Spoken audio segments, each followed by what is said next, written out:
Welcome to today's webinar. My name is Megan Columbus, and I'm NIH's Program Manager for Electronic Submission of Grant Applications, as well as being the Communications Director for the NIH Office of Extramural Research here in NIH's Office of the Director. I'm pleased you could join us today to learn more about Assist, NIH's new tool for electronic submission of multi-project grant applications.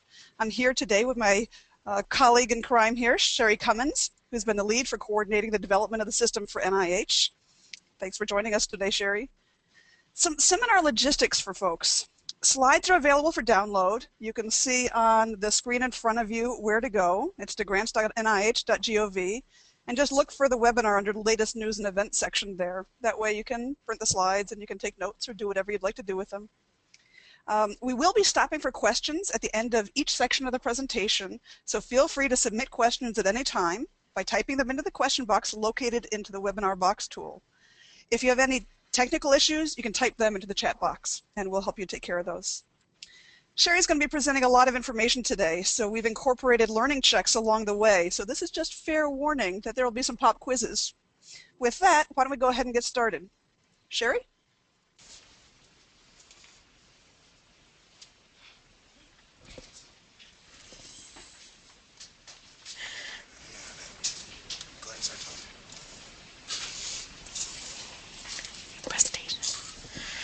So thank you.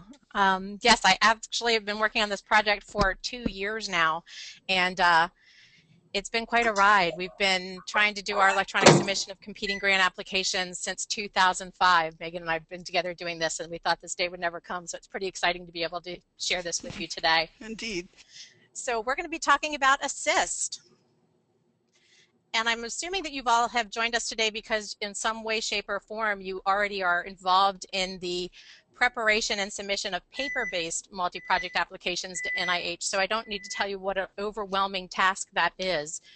As we've been talking to people about our plans, I've heard all sorts of horror stories about having thousands of page presentations being pulled together only at the last minute to have additional information added that needs to be recollated and reprinted and reboxed and sent.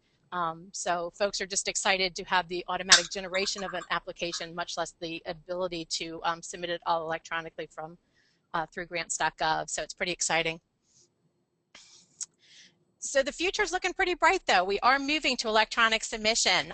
We are going to be using an application that we're going to talk to today called Assist.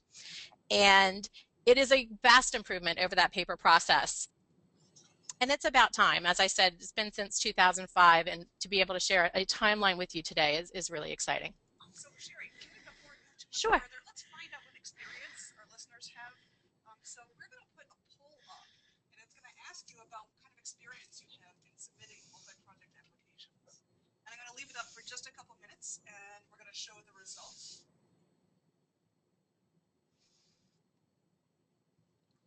Results are coming in just a moment.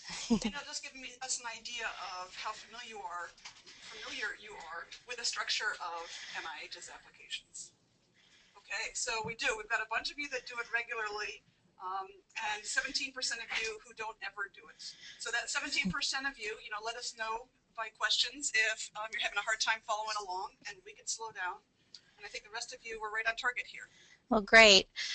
Since I have been working on this project for a long time, I'm going to have to depend on Megan to jump in if I assume some context is there that you don't have, especially for those 17%. And if you need to jump in and send a chat and tell us to slow down, please go ahead and do so. So let's get started with the basic question. What is Assist? And it does actually stand for something. It stands for the Application Submission System and Interface for Submission Tracking. But since that's quite a mouthful, we're going to just talk about Assist from now on. It is web-based. It is used for the preparation and submission of multi-project applications only.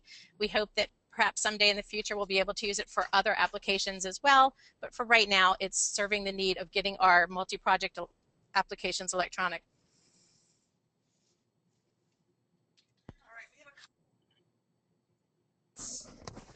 There's a couple of people telling us there's some audio problems, and so keep some feedback coming if you're having a hard time hearing Sherry or me, okay? Thanks. All right, go ahead, Sherry. Keep going. Sorry. Screaming. Alrighty, so So Assist is a web-based system used for the preparation and submission of multi-project applications.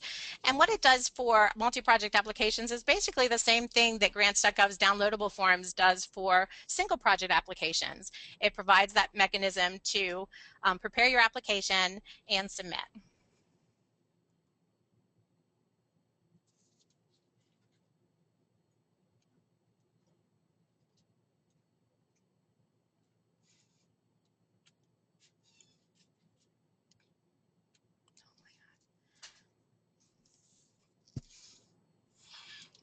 So the key features of Assist.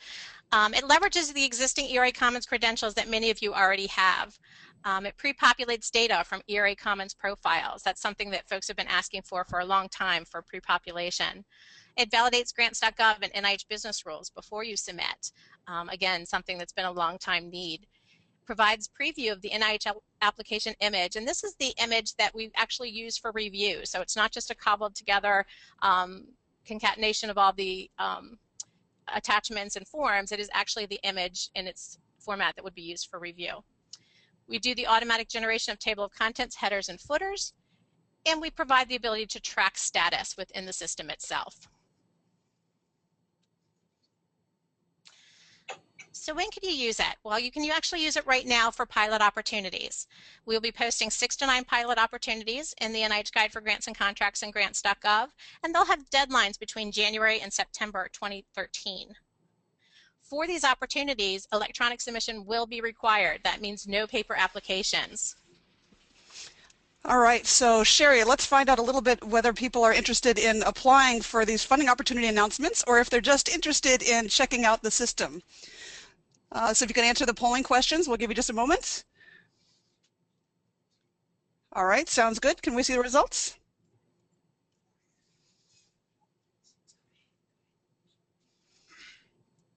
All right, yes, as I thought, we have a lot of people who are here just to check out the system, Sherry. And for those of you who are seeking to apply to these funding opportunities, that's fabulous, and we'll make sure that you get what you need. So lots of looky-loos. The participating FOAs will clearly state that they are part of the pilot and require electronic submission. And what we've tried to do so that you know whether or not the opportunities that you're looking to apply to are part of that pilot is we've been trying to get as many of them posted early as possible. And for those that we can't post yet, we've put out notices of intent to publish. As we have those go out into the NIH Guide, we've been putting an update to our timeline, and the link is there on your slide for you. Now for opportunities that aren't participating in the pilot, we do have a timeline that we can share with you. And just like our previous transitions, they're activity code based. So as of September 25th, 2013 deadlines and beyond, P01s, P20s, P50s, R24s, U19, and U24 activity codes will transition to electronic submission. That means new applications, revision applications, resubmissions, renewals, everything will transition at the same time. Then for the following standing deadline, which would be January 25th, 2014, we will be transitioning the remaining activity codes. And the timeline can be, you can get to the timeline and the transition plans via the guide notice listed on the slide.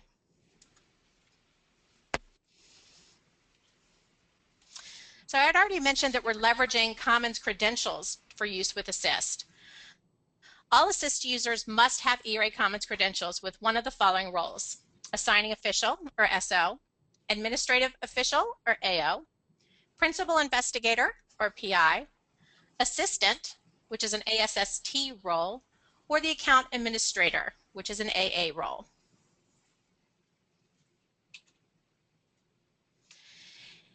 In addition to having one of those roles in Commons, if you are going to be the person who submits the application, you will also need an active grants.gov authorized organization representative, or AOR, account. So that one is actually established through grants.gov. All right, so let's just find out here how many of our folks have Commons accounts already. If you can just let us know, it'll tell us a little bit about your experience. All right, we'll show you the answers. And it looks like lots of you are good to go. Some of you are just looking around, and so you don't need one, and probably those are NIH staff. And for those of you who still need to get one, you might as well go ahead and start getting registered now, because no matter when you submit an application to NIH or work in the system, you're going to need that. So for those folks that have not yet registered, the link to resources to help you do that is on the bottom of your screen. So just some account notes. Since Assist leverages the account credentials from ERA Commons and grants.gov, when you establish your account, you're going to want to work within ERA Commons to make sure that you can log in and that everything's good.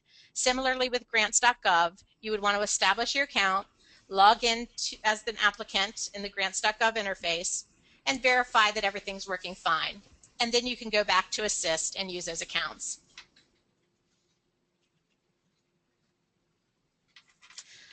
So let's talk about finding opportunities. Multi-project FOAs are going to be posted in the NIH Guide for Grants and Contracts and grants.gov Find. And in fact, they are posted there even for the paper-based submissions. The difference is for multi-project that are participating in the pilot, you will be able to get into the Assist system. From the NIH Guide for Grants and Contracts, within the opportunity, you will see the Apply for Grant Electronically button. And also, the FOA will clearly state that electronic submission is required. So this is really the same process that we've been using for single project submissions as well. So this shouldn't be any surprise. Similarly, in grants.gov, once you find the opportunity and get into the FOA text there, in the upper right-hand corner is the application link. Again, the same process as single project. You would get to a download page. You'd click the download button, and then you'd be presented with the option to download application instructions. And instead of the application package, you'll get a link to Agency Multi-Project System, and that's what's going to take you to Assist. So pretty straightforward. So before jumping into Assist, it's really important to take some time to learn about this new process. So back in a multi-project FOA, and the screen is actually showing the FOA as it appears in the NIH Guide for Grants and Contracts. And just like for single project FOAs, we have information in Section 4, Application and Submission Information, that is critical to helping you prepare your application in Assist. There's also a link to the SF424 Application Guide, which provides general instructions for completing application forms. As always, the agency-specific logo is used to highlight any NIH-specific instructions. And when instructions in the application guide conflict with instructions in the FOA wins. So when you look at the announcement, you're going to see some guidance in there to follow all application guide instructions, of course, except for the instructions that talk about downloadable forms in grants.gov. So I'm still in the FOA text in that Section 4. And each of the multi-project application announcements will have a table, and it'll be under page limits, that will list the types of components that are going to be allowed for an FOA, and the components will be presented to you in Assist.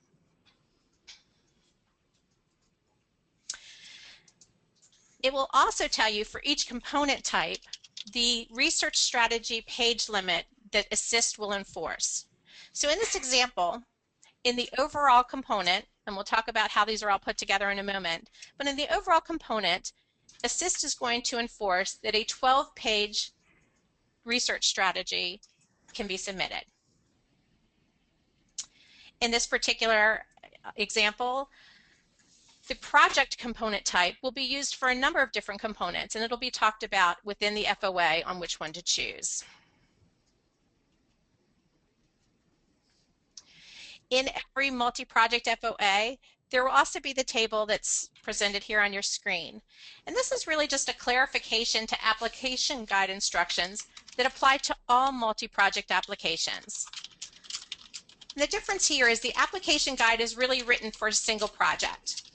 So there's a few differences between what you would be talking about the entire application and the overall component there's a few differences in how you would fill out those same forms for other components.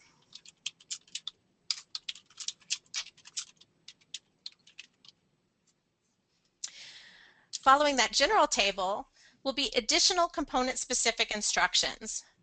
And these are instructions that are just going to apply to the FOA that you're applying to from this announcement. If there are 3 or 4 different types of component types, you may see this section repeated multiple times, but it'll include things like what they're looking for in the research strategy for each component type, how many page limits they are allowing for different attachments, and so forth. Sherry, we have a question here. Sure. And I just want to interrupt you with this one because you're referring to the SF424 R&R instructions, and they're wondering if those instructions are going to get updated specifically for ASSIST or not. So not right now. So the content of the forms is really the same as you would do for single project. Just like the PHS 398 instructions have been used for single and multi-projects, it's really the same thing applies here. We are working with some technologies that are allowing us to look at how we do our documentation differently and may in the future allow us to customize things, but for right now we're using the standard instructions. Thank you.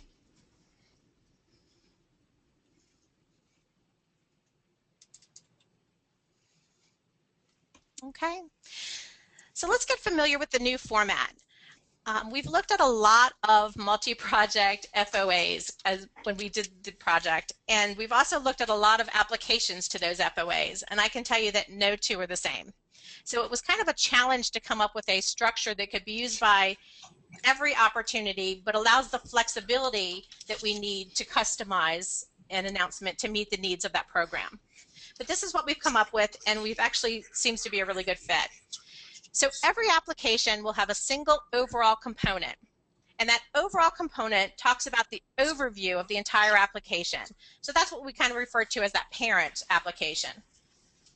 So that's going to have things like your cover letter would be part of that. That's where you're going to talk about who are the PDPIs for your entire application. You're going to talk about how all the components fit together. It's going to be kind of that overview of the entire application. Then for each FOA, we're going to have a number of components that are identified to be allowed for that opportunity. So one opportunity might allow an admin core and cores and projects, and another might have pilot programs, admin cores, and research projects.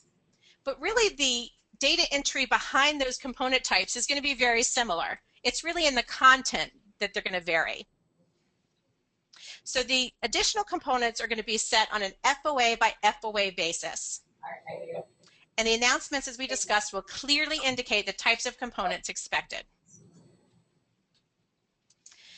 In addition, we're going to provide automatically prepared data summaries. So one thing that might be a little different to you is the overall component will have no budget forms whatsoever. But it will have a budget summary, actually several budget summaries, that take the budget information provided in each of the components and roll it up. And that becomes the overall budget. Similarly, we have summaries for things like senior key persons and performance sites. And we'll look at those a little bit later. So now that we understand the format of the application, it's also important to understand how we're going to pull together that final image, because that's going to provide information on how you want to lay out your program in ASSIST. So multi-project applications are assembled as follows. The overall component is presented first. The data summaries follow the overall component. And then the additional component types are presented in alphabetical order. So for example, all the cores are going to show before all the projects. Within a specific component type, for example, cores, they're going to be presented in the order that they were prepared in ASSIST, and they'll be numbered sequentially in the image once it's generated. So if you have an application where it's very important to have a specific component show up as core 001, you're going to want to make sure you initiate that component first when you're using ASSIST. Yeah. So Sherry, we have a relevant question Sure. here. Will the table of contents that's generated using Assist be flexible for each FOA? So for example, multiple biomedical research cores, pilot and feasibility programs, et cetera, for center applications. So the table of contents is going to follow the order that I just described. So if biomedical cores or biomedical research components are allowed for that FOA, they're going to be presented with their own bookmarks and everything in the table of contents. And all So that's going to be defined by the by the kinds of components that will be allowed are defined by the FOA. Absolutely, absolutely. And we'll look at some examples a little later. Okay, Sounds good, thanks. great. Alrighty, so that's kind of how we're going to pull together your image when we get to E-Ray Commons. So this is just a visual representation of some of the things we've covered. So overall is going to be first, your system generated summaries, and then some number of components. And to make it a little bit easier for our staff here at NIH, we've predefined some component names. So for example, you'll see admin core, cores, projects repeated through many, many FOAs. The one there, second from the bottom, is FOA specific, and that allows our staff on an FOA by FOA basis to provide a name for the type of component they want to include, and that's what allows that flexibility in the system. For our pilot, you can see that some of those are starred, overall, admin core, core, project, and FOA specific are the types of components we'll be supporting for our initial pilot. Some of the other components, like construction, career development, and training, require some additional forms that will be implemented in Assist in a future release. Could you give an example of an FOA specific component, the name of one? Sure, pilot programs. Okay. Okay. We also have lots of opportunities that have training components, but it's more outreach and training than the type of InterSay type training applications that we get in at NIH. So you still may see something with a training kind of indicator in the component label because they can be named, but they really have like a research structure behind them. Okay. So now that we know what the format of the application is going to be and how it's going to be pulled together once we submit that application or preview that application, let's go ahead and come up with an application plan and start building that shell out. So we've already discussed the importance of reading the FOA and noting all of the required and optional component types and any special instructions in that component specific instruction section. But you're going to want to decide how you want to distribute the work. One of the nice things about Assist is you can have lots of people working in there at the same time, but you want to make sure that people have clear roles and responsibilities, so you want to kind of lay that out ahead of time. You'll need to ensure that all E-Ray Commons and Grants.gov registrations are in place. Unlike single project applications where those registrations need to in place at time its submission, for Assist, you're going to have those Commons IDs in place when you use the program. So it's important to go ahead and get that done. And we'll talk about how to manage access to the application, but for anybody that's working within the Assist on an application, you're going to have their Commons IDs so that you can assign them access and invite them to work on your program.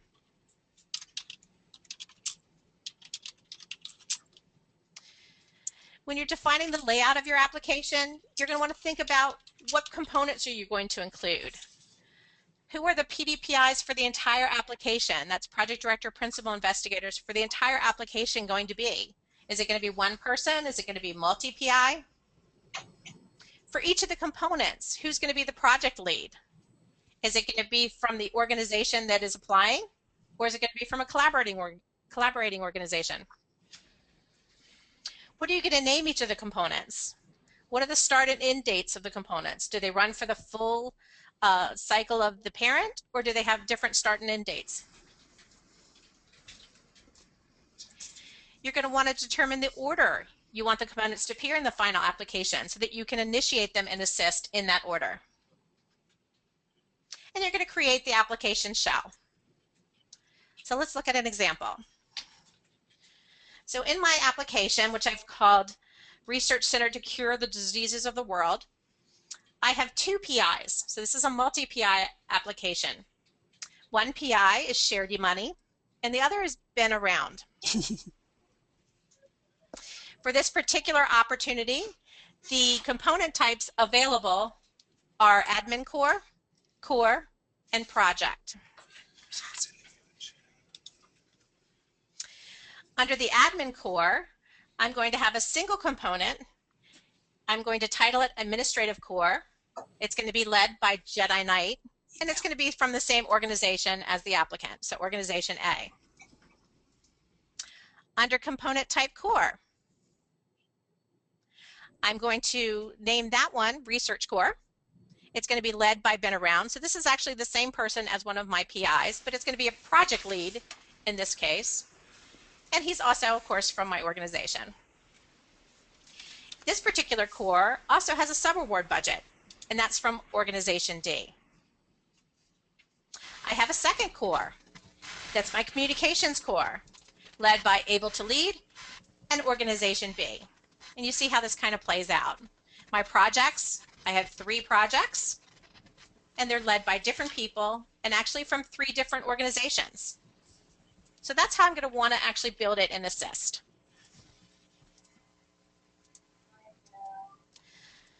So before we talk about application initiation, are there any questions so far? Oh yes, we have lots of questions. One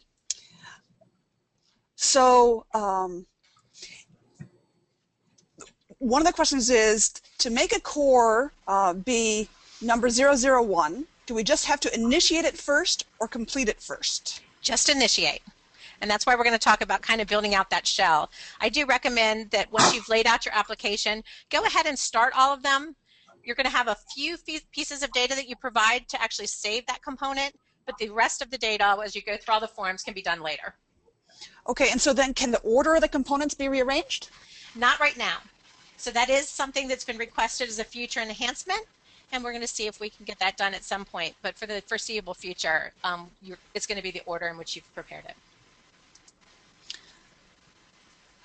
So do you have to finish the core sequentially, or can you work on them as they come in? So once you've done that application shell, you can work at them in any order. You can have people working on different ones, and we'll talk about managing access. But basically, you can have 10, 20 people in that application, and as long as people aren't working on the same form in the same application, in the same component, then you're fine. Okay. So here's one that's a little bit more specific. So one of the pilot opportunities is a P30. And so they're asking if this will not be including pilot projects and COEC. And so I think the answer is you need to look in that funding opportunity announcement, and the funding opportunity announcement will tell you what types of components will be allowed for that application. Okay?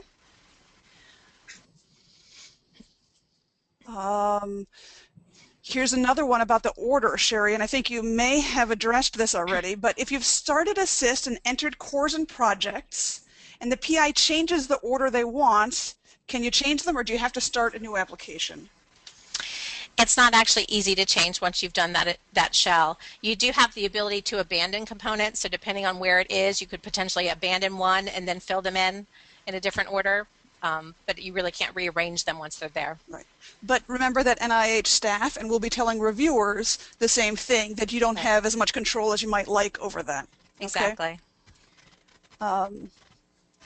Let's see, what other questions do we have?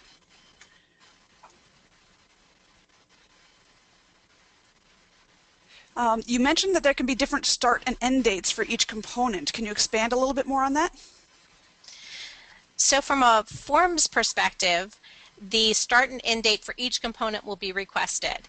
From the components, it has to be within the project period of the overall, but it can be for a part of it. So if you have the overall is 5 budget periods, spans 5 years, you may have a component that only spans 3 years or 3 budget periods.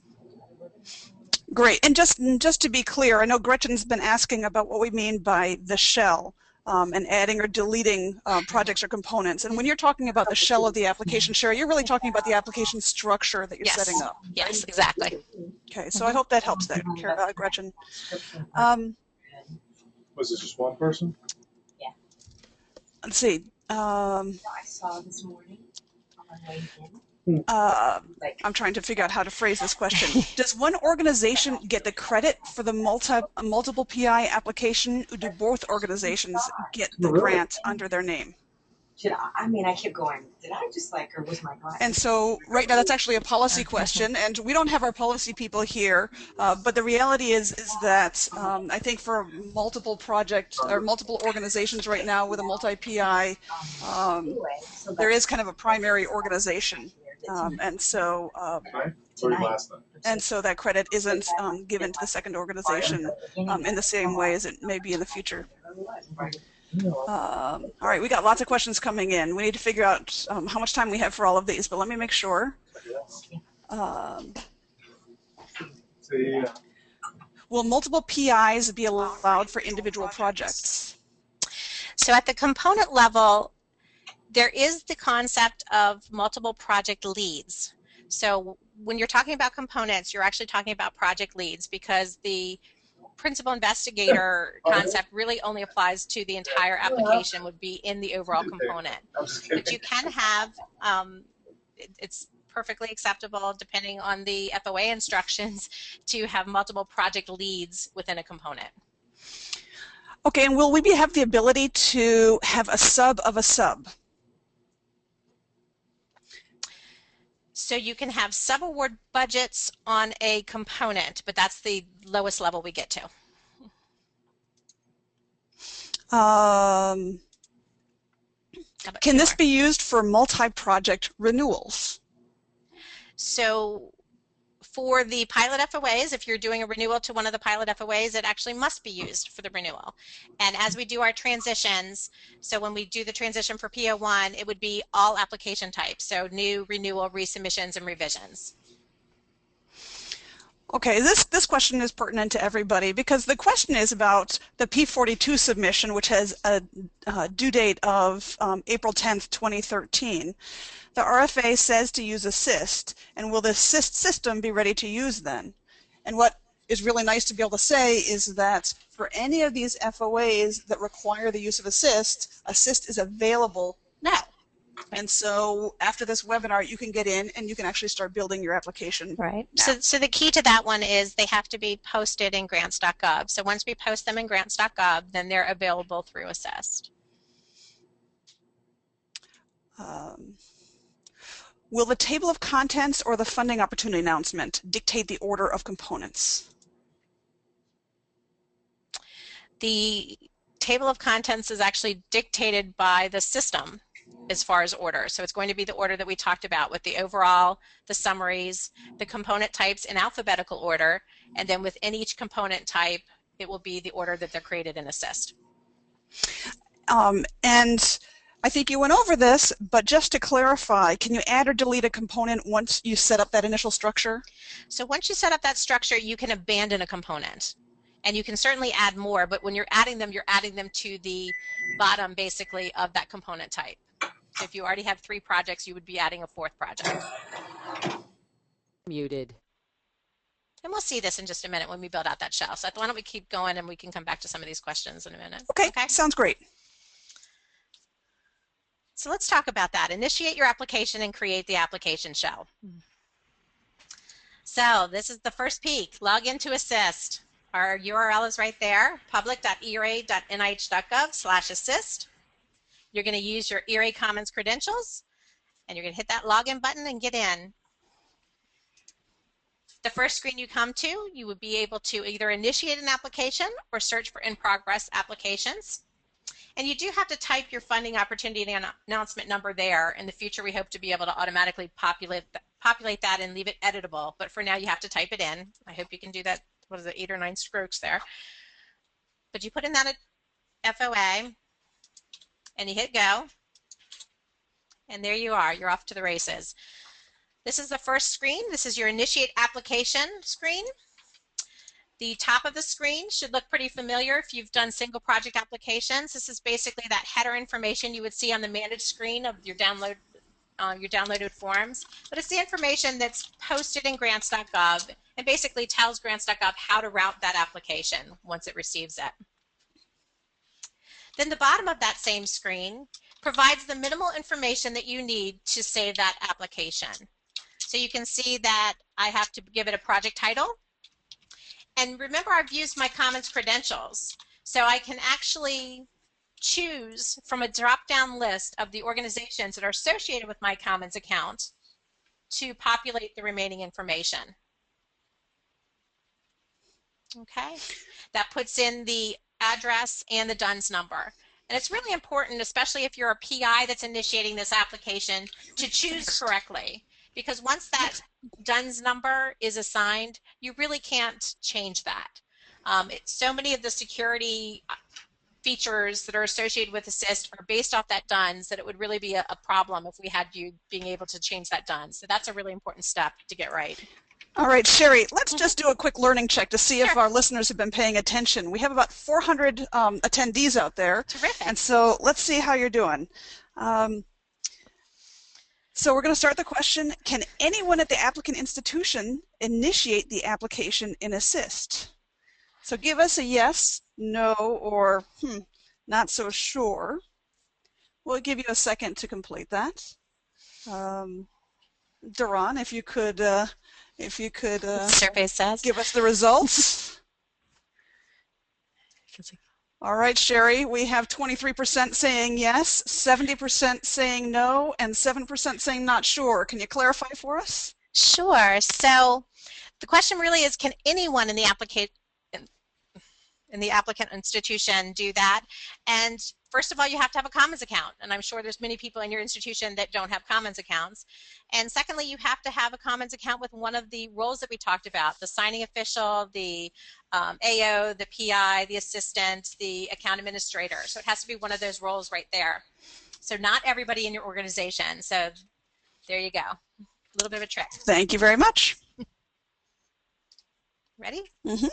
Okay.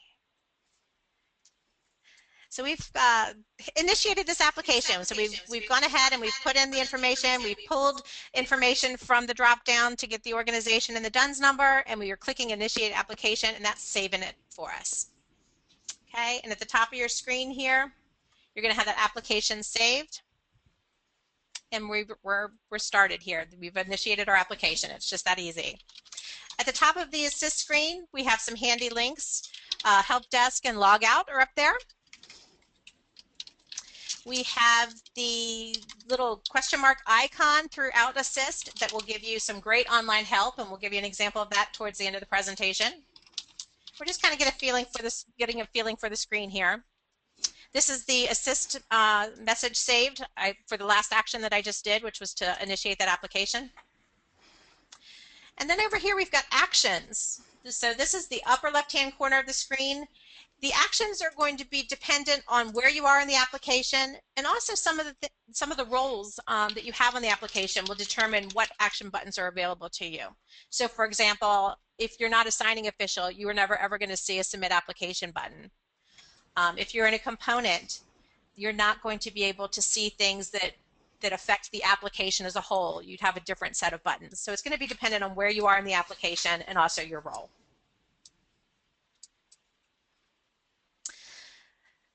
So when I look at the actions available to me right now, I have two: view status history and add overall component. Well, we haven't done much, so view status history would be kind of boring. And we know that we need to add an overall component, so let's start there. And this is really the beginning of starting to build out your application. So you click that add overall component button, and you get another screen, and it's very similar. You'll see that it's kind of the similar process. You initiate it, it gives you a screen with the minimal information you need to save it. You initiate the overall component, you get a screen with the minimal information needed to save that overall component. You add another component, and it goes through the same process, and that's really how we're going to build this out. But this is the overall component, and we have to fill out the information that's there. It's the application type, whether it's new, revision, resubmission, renewal, your start end date of the entire application, your project title for the entire application, It's got the lead organization information there that was actually pulled from our Commons ID. And then right down there on the bottom, you have the ability to put in a Commons ID and identify the contact PDPI for this application. So in this case, I typed sharedimani4, hit that populate name from username, and it populated the rest of the information and saved some additional information throughout the application. Okay, so I'm going to click Save. And at that point, my overall component has been added to my application. And it will start building that out. You'll see it added to the navigation in the lower left hand of your screen there. So what happened there is we went back to grants.gov and we said, hey, I just added this overall component. What are the forms that I'm supposed to fill out for that overall component? And it told us. And then Assist is smart enough to get that list and put the forms across the top in tabs. So to fill this out, you'd really just go tab by tab and fill in all your application data. Okay, but we're going to hold off on that and keep going with the show.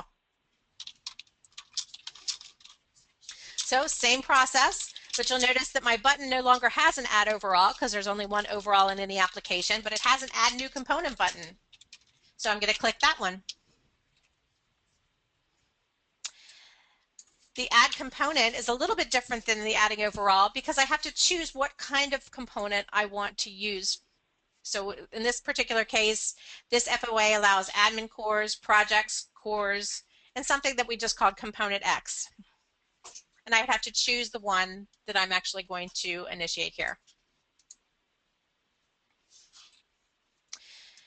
Once I make my selection, and in this case I chose admin core, again I'm going to be presented with the minimal information I need to save that component, which is really the start and end dates and the project title. The start date is pre-populated from what was given on the overall, but is editable. And the component end date is manually entered at this point, but we do have a request to also pre-populate that from the overall and have that editable. So hopefully that'll be out there for you in April. Okay, so you fill in that data and you hit save. And then my admin core has been added to the navigation down at the lower left-hand corner. And that's basically the same thing that you're going to do as you walk through all of the different things that we laid out in our application. Now, when you're building your application, your component is going to be assigned a system-generated random 3-digit number. And the reason we're not making them sequential at this point is because there is the ability to abandon a component. So if I do make them sequential right from the get-go, you may have gaps in the sequential numbering. But also because we do in the future want to be able to allow you to shuffle the order in which they're going to be there, and we want to make sure that we have the ability to do that in the future. One of the enhancements that came from our user acceptance testers, and for all of you out there that have been helping us, thank you very, very, very much. You'll see, I'm sure, some of the suggestions you made have already been incorporated, and many, many more are planned for April. But one of the suggestions that I thought was fabulous was to provide a short name that can be used when you're preparing your application for each component. So if I wanted to call this admin core table, or the PI's name, or whatever it is that I'm going to remember which one I'm working on that's easier than 397 admin core, we're going to provide the ability to give it a short name, and you can refer to it by that short name as you prepare your application. So that's going to be a great enhancement in the future. But again, when I add my component, it's going to go to grants.gov and say, hey, this is an admin core. What are the forms that you've defined for use with an admin core? And then it brings it back to Assist, and we know exactly what to present to you for data entry. Okay, and you just repeat that process for all your cores and all your projects until you have your complete shell. Now you can do part of this shell initiation up front, and you can add all your projects later, or you can go back and forth. You can do this in whatever way you want, but if you really want to control that application, I do suggest that you kind of get all those pieces in place before you start filling it out, in case you want to start over or reorder them or something. You don't want all your data already entered and have to start over. Okay. The navigation is arranged to put the components, to group them by component type.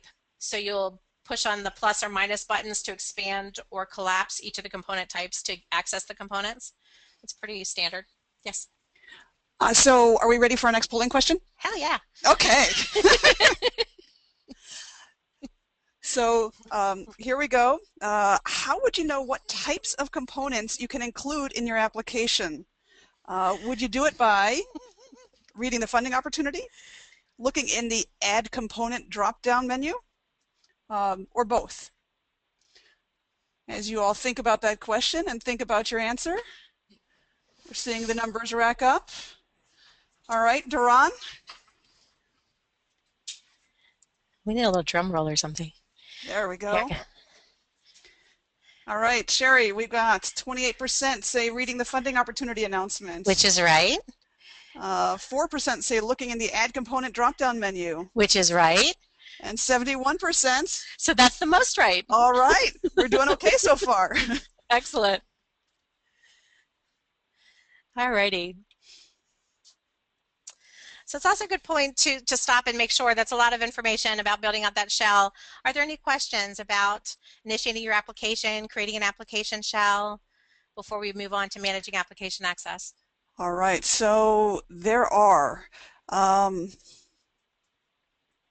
Some of them go back to registration, but I think we should take some of those anyway. Okay. So in order to actually submit an application, do I have to be a signing official as well as an AOR with grants.gov? Yes. You won't get the submit button unless you're a signing official and assist. Okay, so there we go. All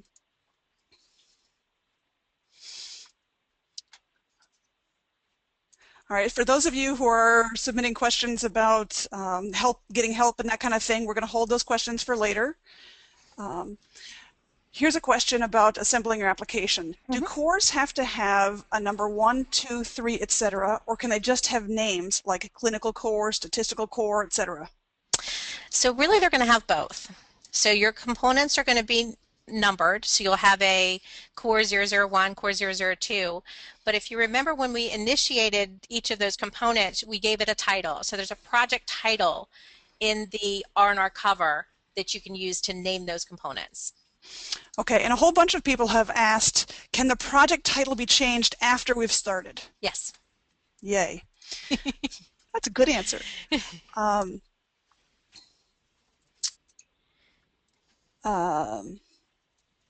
So, although we're going to get to this later, there have been a number of questions about system-to-system submissions and people who are using COIUS or InfoEd or whoever they're using to submit their applications. They want to understand if we've been working with that community, and they want to know what the implications are for their submission. Absolutely. So the service provider community is just fantastic. We've been working very closely with them. One of the reasons that we chose to have our applications route through grants.gov, one of the many reasons, is that so many of our organizations, our applicant organizations, have put in a tremendous investment into the service providers and their system-to-system solutions. And using grants.gov, we can still accept applications through those services. So as I started in the beginning to say, really what Assist replaces is downloadable forms. So if you use a service provider for your single project applications, I highly encourage you to talk to your service provider and see what their plans are for support.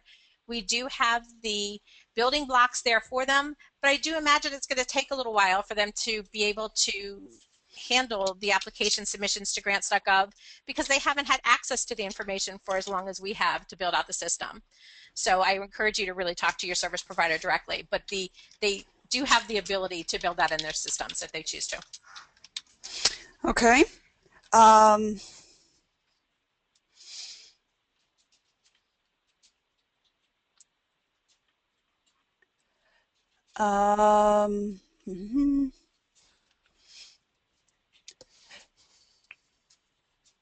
There's a lot of, I'm sorry, I'm trying to get through the questions.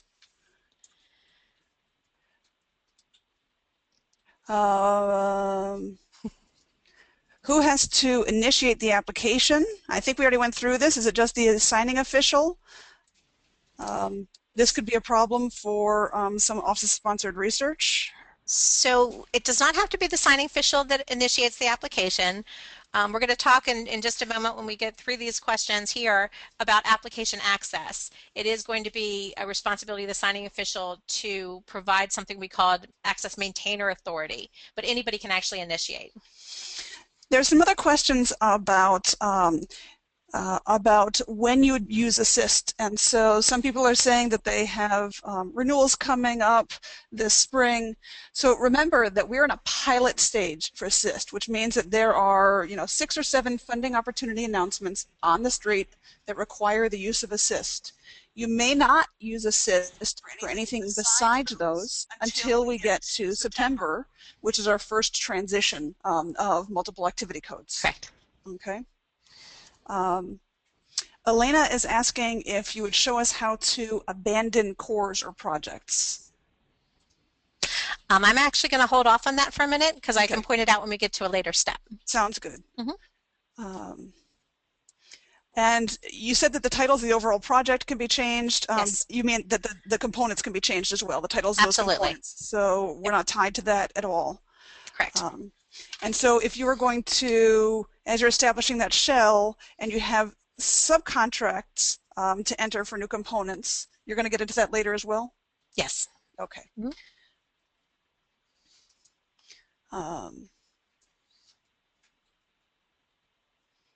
And we can, so just like the titles aren't in stone, here's a question about can we change the start and end date after the initial selection? And the answer is you can change anything like that. Except the DUNS number. The DUNS number is the DUNS one that we've tried to make even for the pre-population, make sure that there's some way to change it.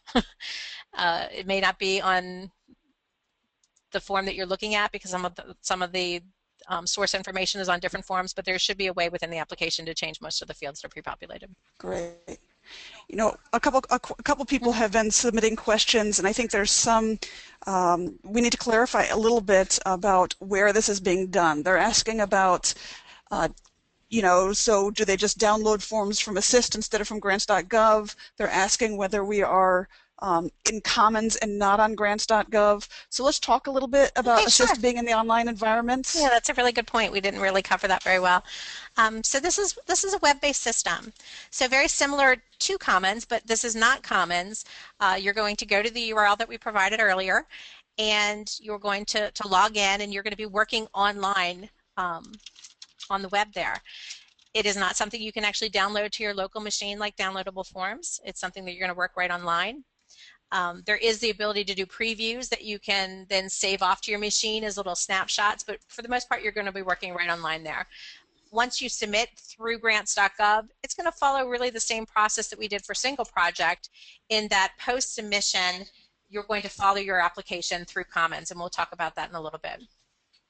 Okay, so why don't you keep moving on? Okay, great. Oh, just before that, I'm sorry. Can the funding opportunity announcement be changed after initiation? No, it cannot. I didn't think so.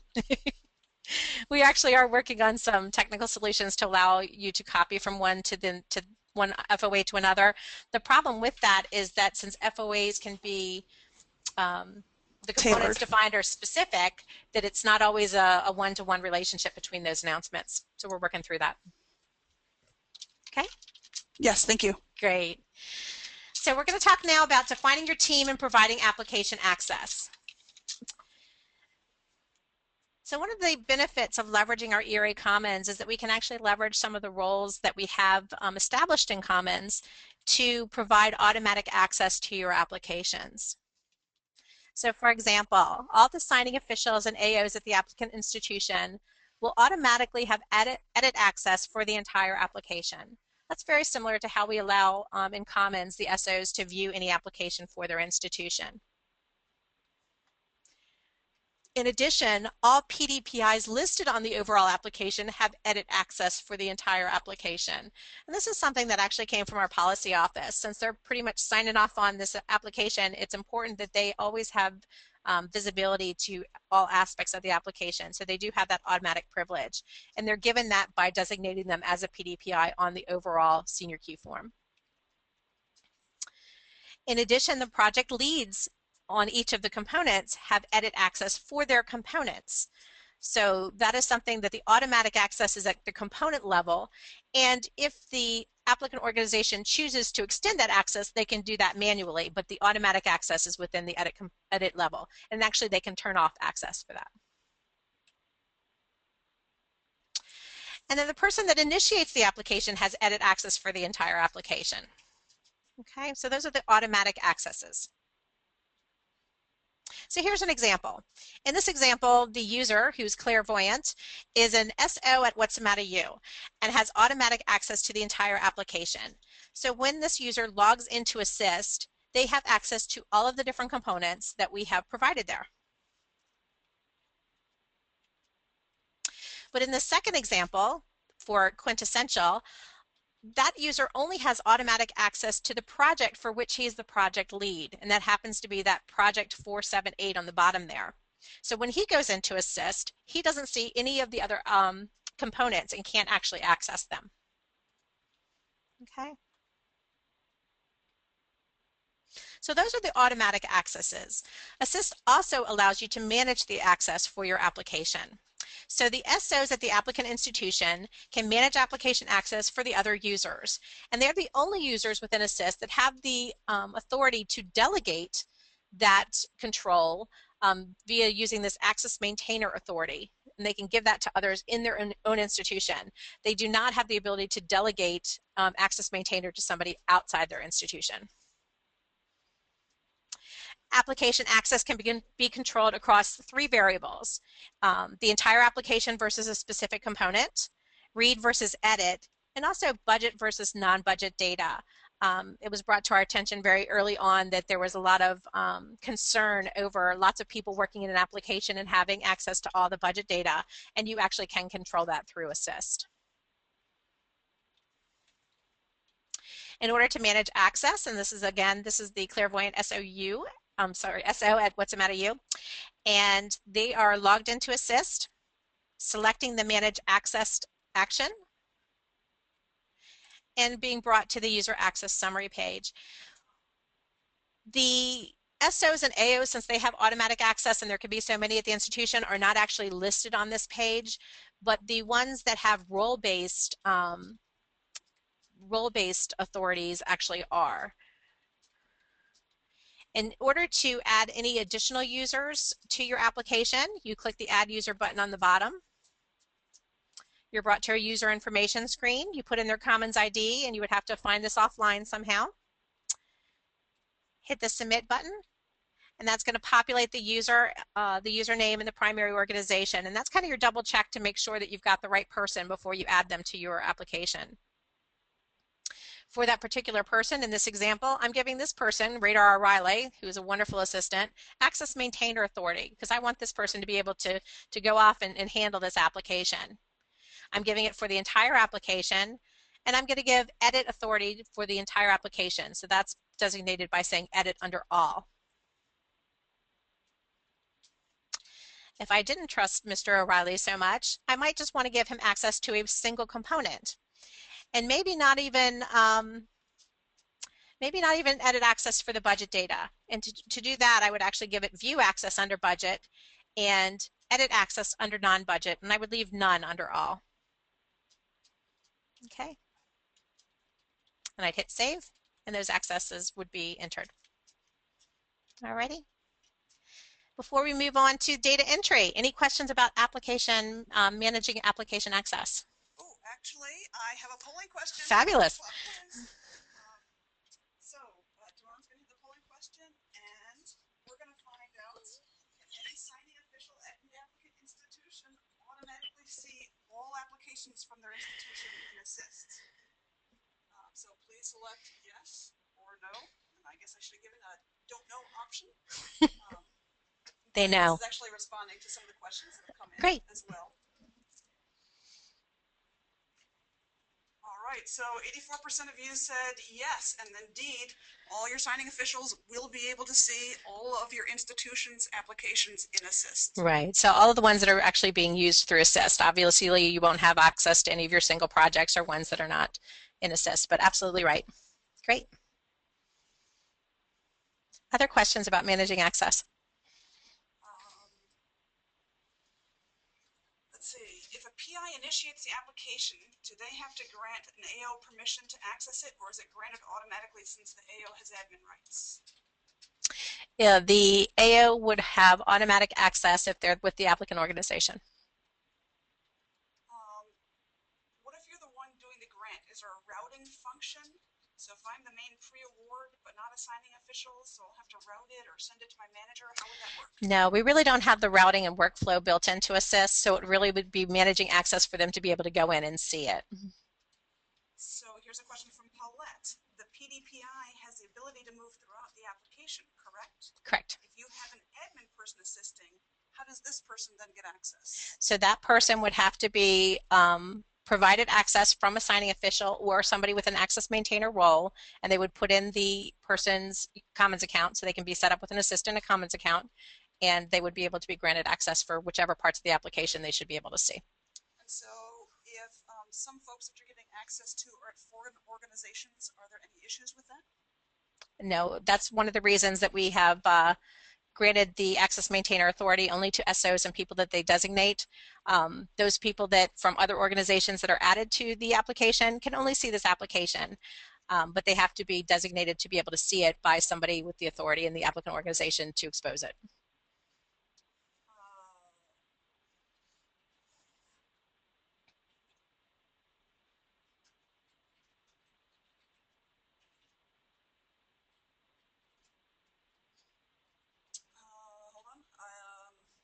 What do you do if you have a sub on a sub for one of the FOAs that's in the pilot? It's do it the same way we do a single project. Yeah. A single project right. application. Right.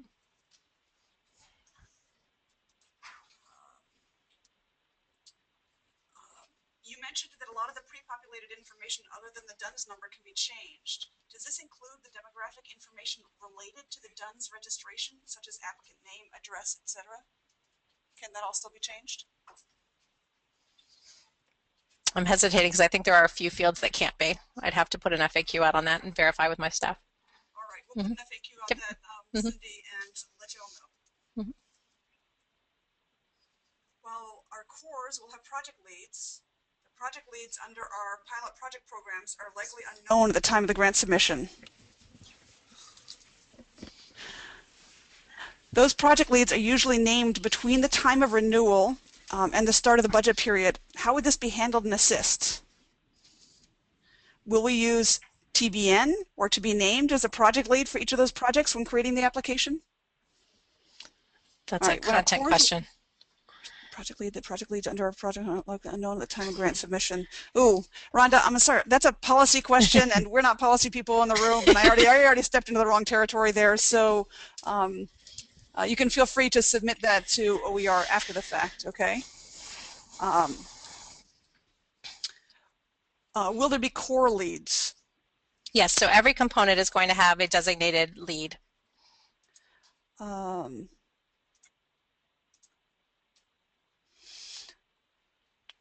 Are investigators automatically notified when they've been added to a proposal? And how quickly do we need to edit or revoke access? So there is a lot of notifications actually to go through, and as we get towards the end, it's one of the pieces of information we would like to get some feedback on as we go through the pilot. When anybody is added or their access is changed, notifications do go out. All right, and I'm sorry, I did manage to screw up the muting on my mic, and so I think I fixed that right now, but thank you all for telling me. Does the PI have the access maintainer role? No. And so the access maintainer is maintained by the signing official of the institution? They can delegate that to the PI, but it has to be the signing official that exposes that. Can the signing official change the automatic rights that are given to the PI to see the entire application? So they can actually revoke edit authority, but they cannot revoke view authority. Since they're signing off on it, our policy was quite clear that they have to be able to at least view the entire application. Okay, and Kathy's also wondering about the project leads. What about the authorities, the automatic authorities given to a project lead? Yes. Those can be revoked? Yes.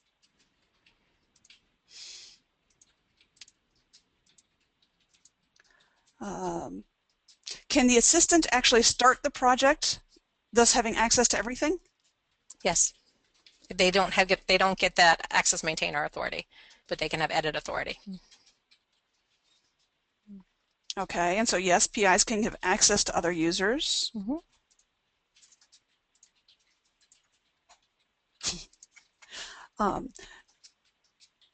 Can someone be the lead for most or just all of the components?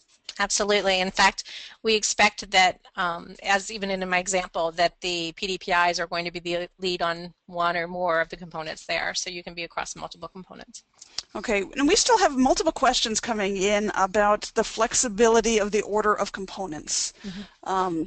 So my understanding, and let me see if I understood this correctly, Sherry, is that the order of the components is going to be in alphabetical order by the type of components. Correct. And it's going to be in the order that was entered when they created the shell of the application. Within a component within type, each yes. component type. Mm-hmm. And the only way at this point to change that order is if you have 3 components and you're trying to get rid of number 2 and move it down, you could abandon number 2 and add it as a number 3. Or overwrite the data that's in there. Or overwrite Mm-hmm. the data that's in there. So that's the only way you'd be able to do that. That's okay? correct. Why don't we keep going? I'm okay. sure we have more questions that are related. But why don't we keep going to make sure that we get through the content? Okay, great. So entering application data.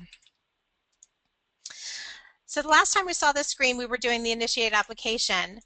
But now that we've created the shell and we're getting back in to do our data entry, we're going to use the search applications button. So this is searching for in-progress applications. I can put in my search parameters, likely to use the last name of the PI or even a submission status. But I'm putting in my parameters and I'm hitting search. We also do allow the search to be open-ended, so no parameter selected. And that's what I did in this case because I only had one there for my organization. And I got my hit list. And then I just select that particular opportunity, that application. Okay, and then I'm in. From the screen, remember my navigation for the components is in the lower left-hand corner. I would select the component that I want to work with. In this case, I had selected the overall. And that's going to bring me to the overall component. Every component has a summary component page. And that has the application information towards the bottom. You can see it's a little cut off on the screenshot there. But then it also has the component information across the top. It tells me who the project leads are designated as, who the organization is, all those good things, the status of the application. In most cases, when you get to the step, you'd have a work in progress status. When I took the screenshot, it actually had a final status. And we'll talk about the statuses a little bit later. Remember that the actions are based on where I am in the application. So some of the actions are only available from this summary page. And the actions that are available from this particular summary page are add optional form and update component status. The other options would be available through the other tabs as well. So within this overall component, if I wanted to enter application data, and just this is a note here about the breadcrumbs across the top. It's an easy way to do navigation as well. But as I'm in here, I'm going to go form by form across the tabs. I'm going to do my data entry. So in this case, I've selected the R&R cover. I'm in the overall component. I'm going to select Edit and Get Lock. And that's actually a label on a button that has had a little bit of controversy. As we did our user acceptance test, they're like, what is this Get Lock? Why doesn't it just say Edit? We did some polling and because so many people were complaining about it, and oddly enough, Edit and Get Lock tied for first. So that was a little bit of a surprise, but we thought we'd choose the other one since we had so much controversy, and in the future it will actually be called Edit. But the concept is there of locking the form, and it's kind of important to know that that concept is going on. So once I physically hit that Edit button, I'm the only one then that could edit that form. Even if you have the authority, edit authority for the entire application, I've locked that form. Other people can view it, but I'm the only one that can edit. We have, for some of our longer forms, the concept of expand all. When that's collected, when that's actually checked off, it does expand each of the different field areas. We did have some feedback. Right now it actually defaults to being not expanded. We had some feedback to default to expand it, and we will be doing that in the future. But you're basically going to fill out all of your data. It's the same data fields that we've been filling out for single projects. And once you get done with your data entry, you're going to do a save and release lock. When you do that save and release lock, the system is going to do some checks and make sure that you've filled that in correctly. And right now, it's going to require that any of the required fields are actually filled in. That is something that we will be changing in April. We will have an incremental save in April, but for right now, you're going to have to fill in all of the required fields before it allows you to save that form.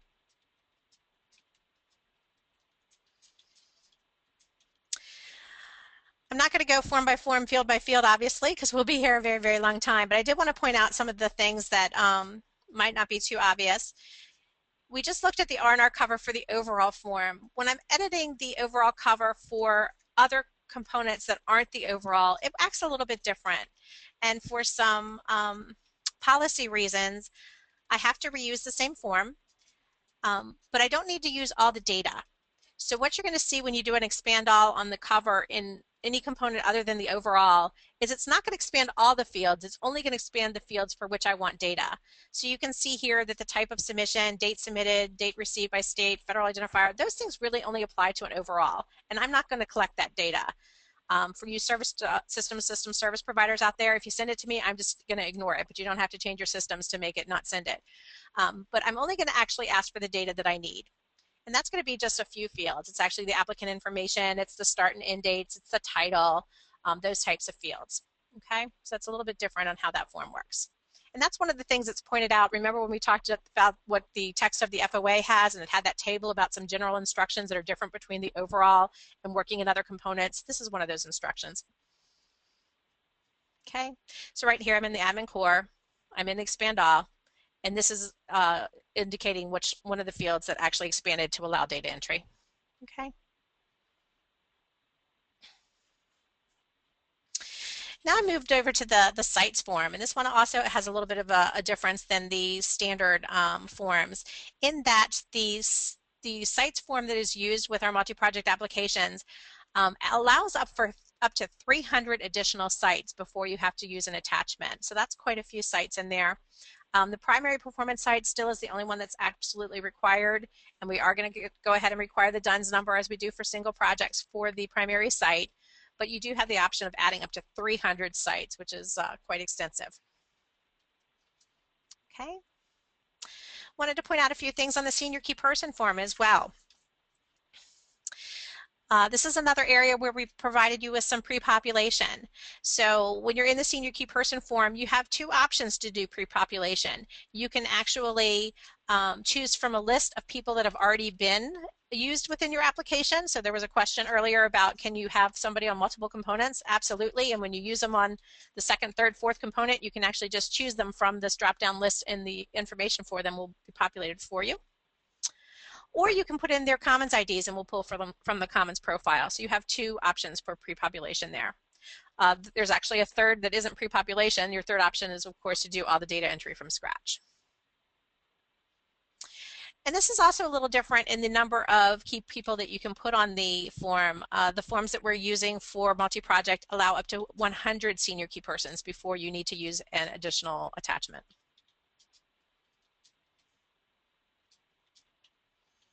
Some more tips for filling out that senior key person form, because this is an area where folks have been confused. In the overall component, you're going to use the project director principal investigator section to designate the contact PDPI. For adding additional senior key, you can use any of your multi-PDPIs would be added there. And for anybody on the overall form, that would be your primary contact PDPI, and any multi-PIs, you're going to use the role of PDPI. But for all other components, you still have, and we can't actually change the name of the field name on the form because it is an OMB cleared form, but you're going to use that project director principal investigator section of the form to designate who the project lead is. And assist is going to default to other project lead. Now, your FOA, and you want to carefully read that FOA text, may tell you to call it core lead for cores and project lead for projects. But in Assist, it's always going to default to that project lead. But what's really important about the roles used on the other components is you cannot use the role of PDPI. Okay, so that's why you're going to want to use other and project lead or one of the other ones that are already in the drop down there. So we've talked about people being on multiple components, the same person being used across multiple components, and that is certainly allowed and accepted and expected, actually. But one thing that's important to understand is that even if I'm on 5 different components, I only have the ability to have one bio sketch that covers me for the entire application. Okay, one bio sketch for the entire application. And you might ask about, what about the personal statement? That is still a requirement of the biosketch or a suggestion in the biosketch, and you would want to be able to address all of your roles within the application within that single biosketch and statement. Okay, so that's also a little bit different. And we're going to talk a little bit later about how Assist handles that if you attach biosketches each time they appear in the application. There's a process that Assist will go through to make sure that you reconcile and only have one. Sure. Yes. Sherry, you keep mentioning form changes in April, which seem to be confusing some folks. Okay. So we don't have form changes in April. So what form changes are you talking about? So the changes I'm actually talking about, and I apologize because that was a bad phrase to use, is that we are changing how we're interacting with the forms in our April release. So in April, we'll be putting out additional changes to Assist that will allow us to do things a little bit differently. For example, I think one of the times I probably used that phrase was when we were talking about saving information. And in April, we'll be able to save incrementally when you fill out the forms, but they're actually, the form data fields on the forms themselves will not be changing. Okay, so you're just talking about system enhancements. Absolutely. All right, there we go. Okay, thanks. Thank you for that clarification. Alrighty, so senior key form.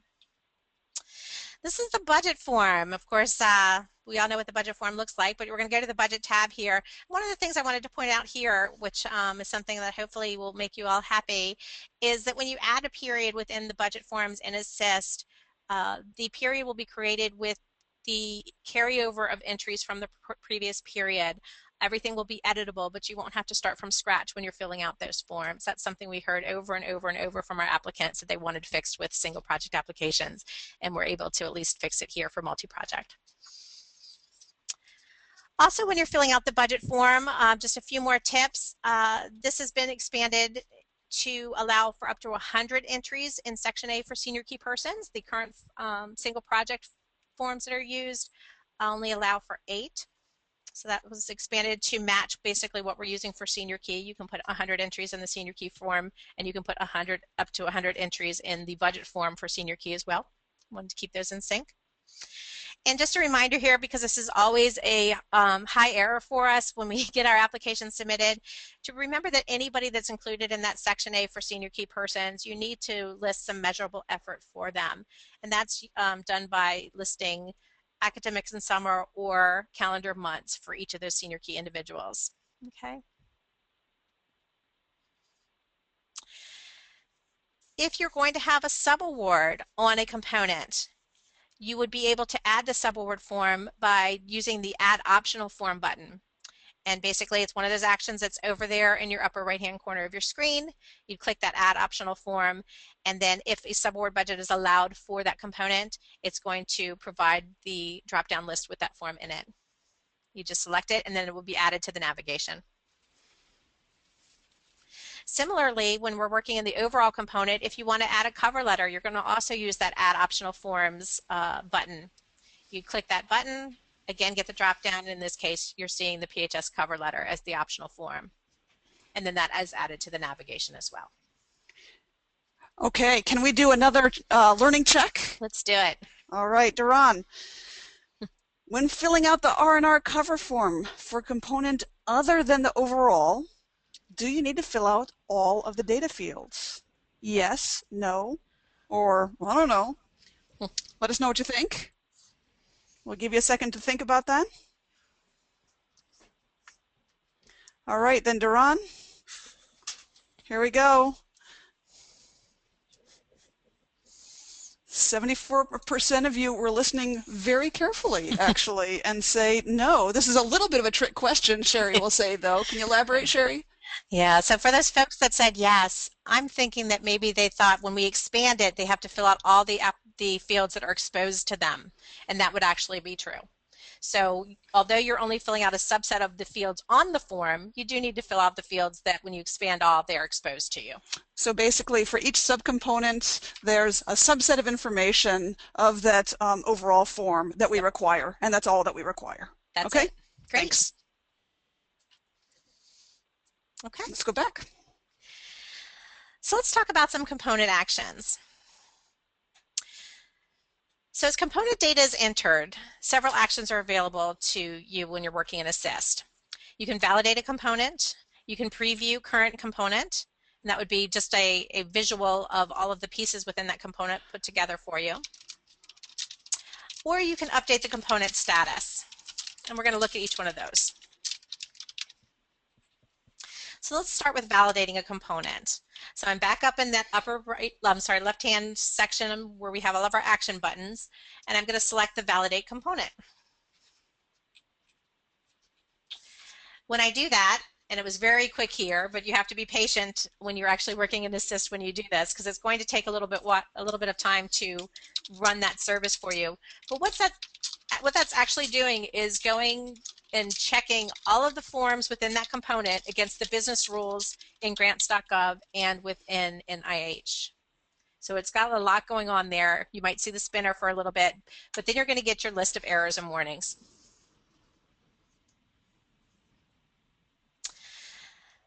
As is the case with single project applications, errors will stop application processing and must be corrected. And warnings do not stop application and are corrected at the discretion of the applicant. And we do have the Avoiding Common Errors page. It's the same one we use for single projects, and I do encourage you to look there because it's really talking about content when you're looking at errors more than the format of your application. Okay.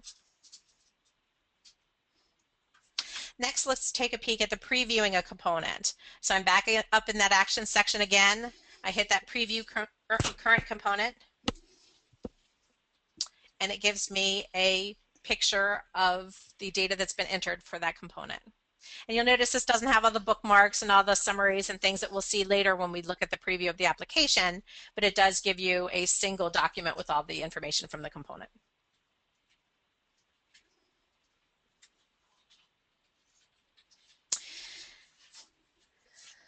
Now let's look at changing the status of a component. So once I've filled out all my data and I'm happy with it and I think it's ready to go and I want to tell the applicant organization that it's ready to go, I can update the component status. Again, up in that action section, hitting the update component status button. And I'm presented with the statuses that I'm allowed to change that component to.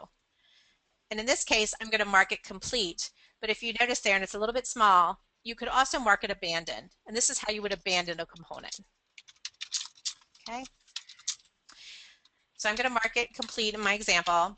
And then when you look at the component information and the summary page, you'll see that that status is changed. Okay. All right. I think we have another question to see if folks are paying attention. Okay. How does the project lead on a data entry form component indicate the component is complete and ready for incorporation into the application? Do they tell the PI? Update the component status in Assist to mark it as complete, or do they wait for somebody to ask them if they're finished?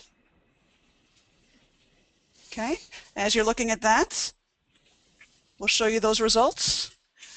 Okay, only 1% of you would tell the PI, and 99% of you were listening to Sherry and know that you would update this component status in Assist to be complete. That's a little bit of a cheat. 1% of you are just trying to be funny. It's a little bit of a cheat. It's right here on the screen. I know. Okay.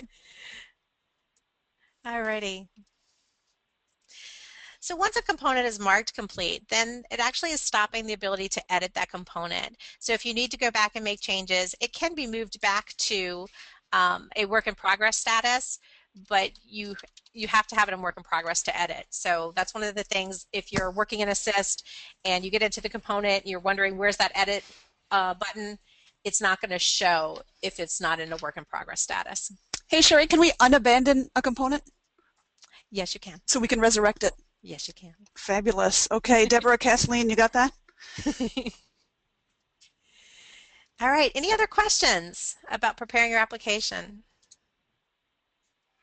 Actually, about data entry. We're going to talk about preparing your application next. Oh, yeah, about data entry, we've got lots.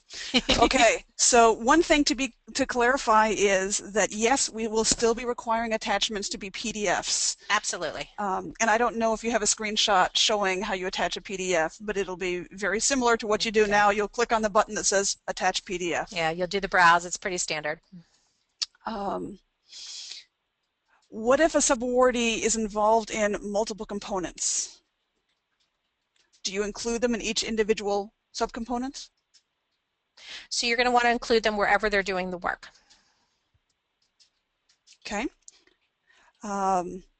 What do you need to do if a key personnel will be giving effort, but is not asking salary benefits? Again, we're trying not to get into the policy questions here because we're not the right people to answer the policy questions. On that one, from a system perspective, the system can handle zeros. Okay.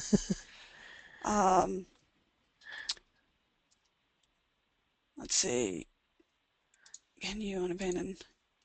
A lot of people are asking, when you lock a form, what happens if you walk away from your computer and you forget? Like at some point, does it automatically unlock? Yeah, so there is actually a timeout value within Assist. I believe it's 45 minutes. So if you have inactivity, it's going to kick you out of the system, and when it does that, it would actually release your lock as well. And what happens if I'm a signing official or somebody with authority over the whole application? Can I retrieve the lock if I want to? No. Okay. And so that means if it's 4:59 and somebody has part of my application locked on the deadline day, then I would have to submit that application without that component? So remember, the only way they can have that lock is if it was in an edit mode and work in progress, and hopefully right before the deadline you're not in a state where you're in work in progress. That's right, because everybody knows that they should try and submit early to make sure that everything goes through. Right. Okay. What about the senior key part of the budget form? Does it autocomplete from what was entered in the senior key section?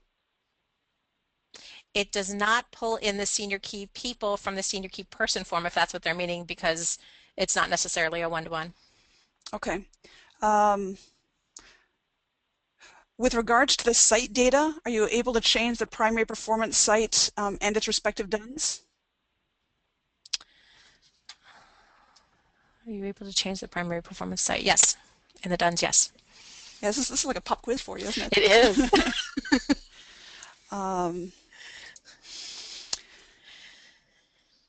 Let's see. The form's timeout. Yes, okay. If an investigator is added to the application and later removed, do they retain their access, or is that access automatically revoked?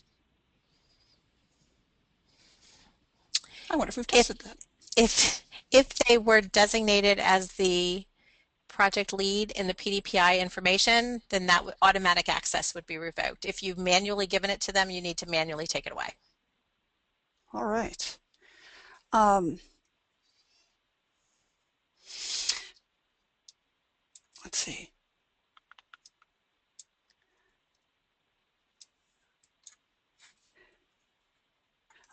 We keep on getting questions about whether the session is being recorded for repeat viewing, and yes, it is indeed. And so if you have to drop off or if you joined late, it will be available after the fact. We'll be posting it.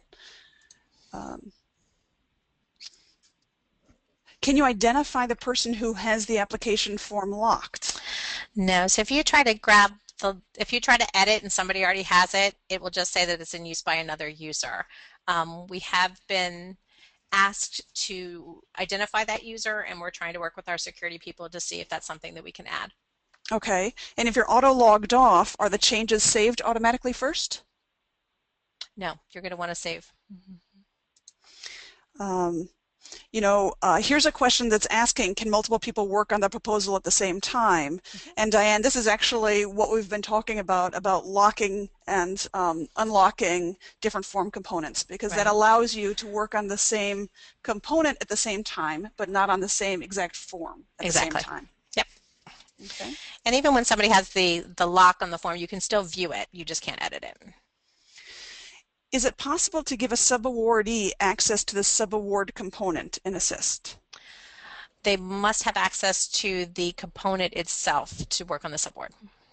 And so that would have to be a decision of what the institution would like to do. Absolutely. Okay. Again, I know that Sherry had mentioned some changes and system updates in April. If you have an application in progress at that time, don't worry about Right. it. Those changes do not affect your application, so there's no concern there. Okay? Absolutely.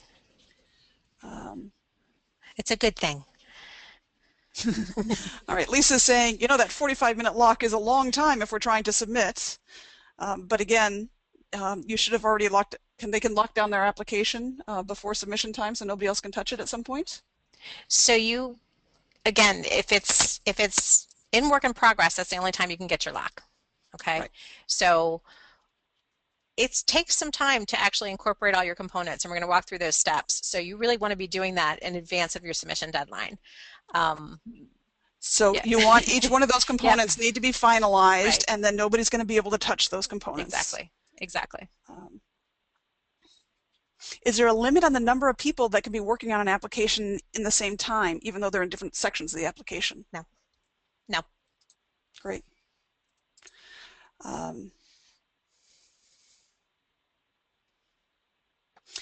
A budget question. I tried a test proposal and I wasn't sure that it was doing all the calculation. It seemed that I needed to calculate indirect costs myself for each component. Did I miss something? So we're talking about, and I don't have the actual form in front of me, but the indirect cost, and it's like one of those F or something in there in the form. I do believe that you need to do the calculation. There's a little pop-up that comes up for indirect cost, and all of those are manual entry. Okay. Yes.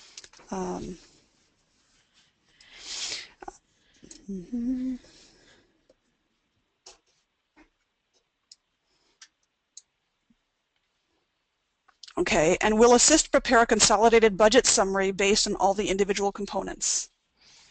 Absolutely. Yes. So that it will do for you. And if you were one of our testers, we've actually corrected the budget summary calculation. So if you're wondering if there was an issue there, we actually have identified and corrected that. All right. I think we should go ahead and keep working. Great. All right, let's talk about preparing your application for submission. So as components are marked complete, the applicant organization can preview them and incorporate those that are ready into the final application.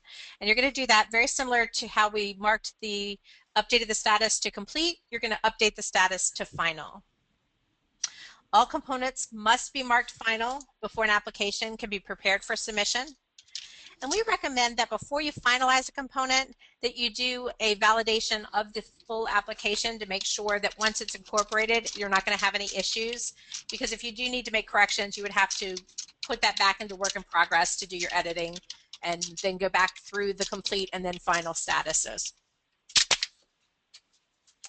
So in order to validate your entire application, you need to be on the application information screen. And you can get there easily by using the breadcrumbs across the top.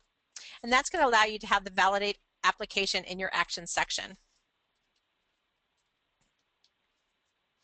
When the results come back to you, and remember this is not a component level validation, now we're doing the entire application, it's going to clearly identify which component and which form name within that component the error was found. It will list all your errors on the top and then your warnings below. And again, if errors or warnings are detected, you need to make sure that you go back to a work in progress status so that the folks responsible for that component can correct it. Once you're happy with the way the component looks, you can mark it final. And we've actually seen several status updates.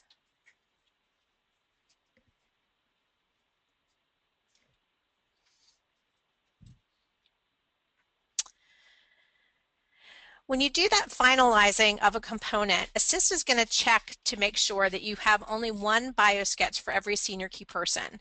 So since you're doing the finalizing component by component, what this system is going to do is say, hey, have I got anybody with that same name? Is it the same person? It will know it's the same person if you provided commons IDs, but if not, it'll actually give you an extra step to verify that these are truly the same people and not just father and son teams or mother and daughter teams. And then it'll present to you the two biosketches, the one you've already incorporated and the one that you want to incorporate. You can click on those links, you can look at them, and you get to choose which one you want to keep in your application. And you're going to go through that process anytime we have already received a biosketch for somebody that we've finalized and put into our application. Okay, so in this case, I'm going to choose the biosketch that was on the overall component, and I'm going to say submit biosketches. You're going to go through all that reconciliation, and once you've gone through any of those items that you need to, your status will be updated to final. So even after you go through each of the components and mark them final, you still have an application that is in a work in progress status. So now we have to kind of look at the application status as opposed to component status. So this is the typical flow of an application. You're going to start in work in progress. You're going to move to all components final. Oops, I'm sorry. And then you're going to go through all components validated. That's going to be automatically done once you run a validation check, which we'll show in a second, and it's error-free. All right, so before you run that validations check, because I know people are excited about this validation stuff. Okay. I'm very happy that everything's getting validated up front. Okay. But let's check and make sure that people were listening to you. Sorry, here we go. So again, I'm pretty excited about the validation stuff. And I want to see more of that, and I think that upfront validation is one of the biggest advantages of Assist. Let's just check and see how much people were listening to you. Can you answer the poll? Can a senior key person who's listed on more than one component include multiple biosketches in the application? Yes, no, or I don't know. All right, let's see the results. Okay. Yes, people were indeed listening. So 92% indeed said no. So it's true that we only allow one biosketch in the final application. Right. For those 8% that actually said yes, you can physically attach more than one biosketch, but Assist is going to force you to reconcile those. So that's a little bit of a trick question too. Alrighty. Ready to move on? Okay. So these are, again, are the application statuses that we are going to run through. So you can prepare your application for submission once the status of all the individual components has been set to final. And you can see the screenshot, the status is currently in work in progress.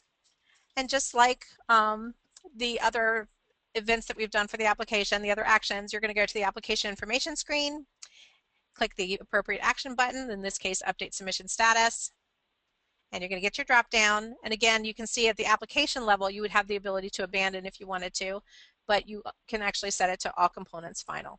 And that would be that next status that we talked about. Okay. Now, before an application can be submitted, it must pass validations. Now, warnings are okay, but you need to have an error-free application. And this is kind of similar to what grants.gov does with their downloadable forms and the grants.gov errors with that check package for errors button. But this is the validate application, and similar to what we saw with the component, it's going to go through, check for any errors, check for any warnings, and in this case, I had none, all validations passed. If I had warnings again, it would still be fine. I could still move on to the next step.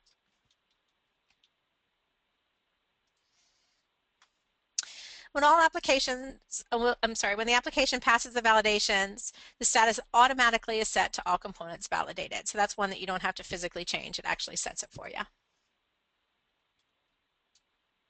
Before you submit your application, it's really a great idea to preview the application. This is something you all have been asking for, so I hope you're going to take good use of it. And this is the ability to see your application just as a reviewer is going to see it. There are just a few differences. We actually use the same code, the exact same code to create the image in a preview as we do when we created an ERA Commons. There's just going to be a few things that will be missing, like the grants.gov tracking number, since we haven't submitted it to grants.gov, the date of submission, those types of things will not be filled in, but you will be able to see all of the other aspects of that final image. Okay. And we talked about the order in which that image is going to be generated.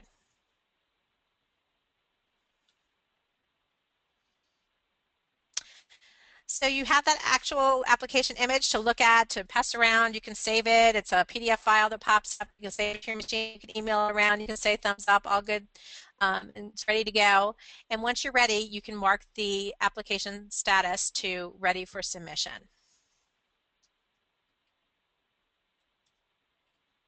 All right, before we submit to grants.gov, any questions about that?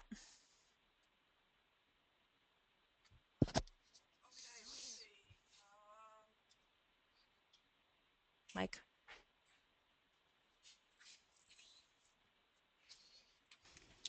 All right, Sherry, let's see.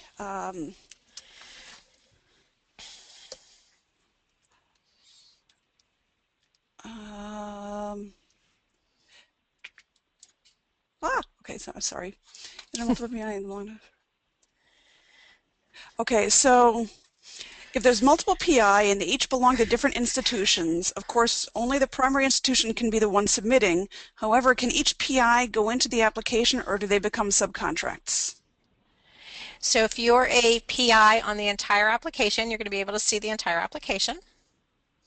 If you're talking about project leads and organizations that are component leads and not the applicant organization, then that's going to change your access to the application. Okay.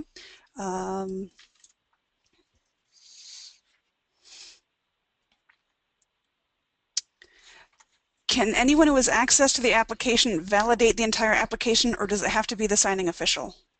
It does not have to be the signing official. I'm thinking if there's any restrictions there. There are some restrictions in preview, which is not the question that was asked, but let me go ahead and talk about that for a second. Because we have the ability to block budget data, you need to have entire application edit access to do a preview. As far as the validate, I'm not aware of any restrictions, but we can certainly look and put out an FAQ. Okay. When statuses are changed, will notifications be sent to the signing official? So for example, when ready for submission, of each individual component, will the signing official be sent a notification? When the statuses are changed, there are notifications that go out, and we do have a slide that has a link that talks about the trigger and everybody that gets it. And so you can look at that link and determine who all the recipients are. Okay, and at what point does it show us the total budget for the whole thing?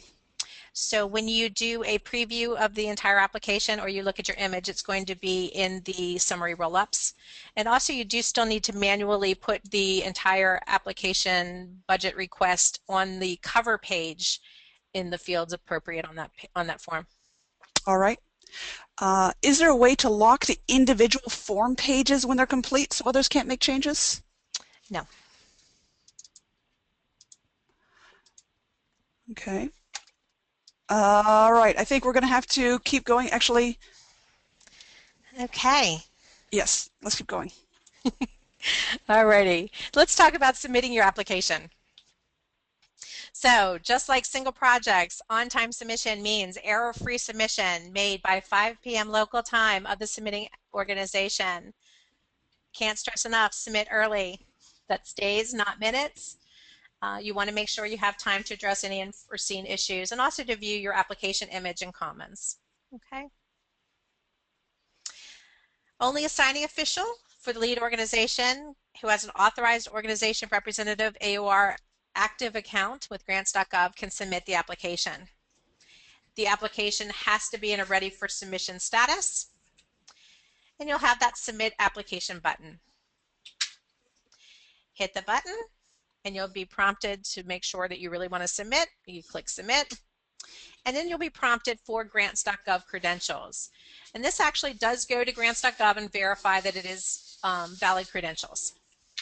All right, so are you finished with the slide yet, Sherry? Sure. All right, so let's just do a check. Duran, you got me here? So what registrations do you need in order to submit the application? Warning, this may be a little bit of a trick question. A Commons PI, Commons signing official, grants.gov authorized organizational official, project lead of a component, or all of the above? Let me give you a minute to think about that to make sure you don't get tripped up.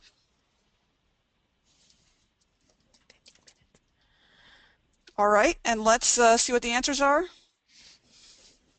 Okay, so 20% say you need a signing official, 50% say you need a grants.gov authorized organizational official, and 29% say you need all of the above. All right, Sherry, you want to explain this one? So it's the all of the above that wins. We talked about having the ability to submit is restricted to having a signing official account and an AOR account. But if you recall that we actually do a validation of your application before you submit.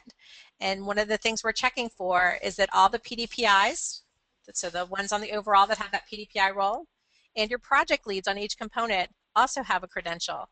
And you'll have an error that won't allow you to submit if you don't have those. So you really need all of the above. Okay. Good answer. Thank you. All right, so we're submitting our application. We hit enter. And then you're going to get this lovely message on the top that says the application has been sent to grants.gov and email notifications will be sent. Okay. And that's pretty much submitting to grants.gov. Not much to that. Prompted and put it in. In the interest of time, I think we maybe want to just keep on moving. Okay. So let's talk about tracking your application. And this is one of the exciting things about Assist. One of the features that we think is a great improvement over our current two system process. This is a slide I alluded to before about notifications. There are plenty of notifications that go out. In fact, I'm pretty confident that you all are going to come back and say too much, too much, too much. We have notifications that go out when application is access is granted, when the component or application status is updated, when the submission status is updated, and many, many more. And there's a link there that I do encourage you to go to and give us feedback on whether you think that is too much or too little. Assist does provide the ability to track both grants.gov and NIH status. In the future, Assist will also provide a link to the Commons detailed status information to view your application image, but for now, you'll actually have to go to Commons and view your image there, but it is a soon-to-be new feature. So again, we're going to look at application information, so we need to be on that application information screen, which you can get to from the breadcrumbs at the top. And you can see on the screen there in the middle, this is in a submitted status. And now I have a link next to that that says view submission status details. And I can click that link.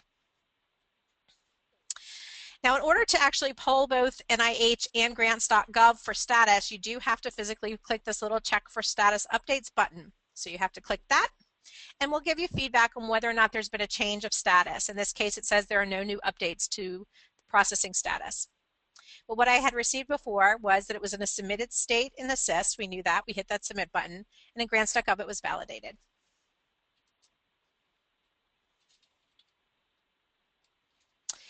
When I hit that button again, I did have a status update. And in this case, now it's submitted in Assist. My agency tracking number is assigned in grants.gov, and it's actually processed at the agency side. And that's great news. If you had an issue, you would have stopped at received by agency in grants.gov and e-submission errors in the agency. Okay, so really quickly you can get a feel for whether or not your application is going through all the processes.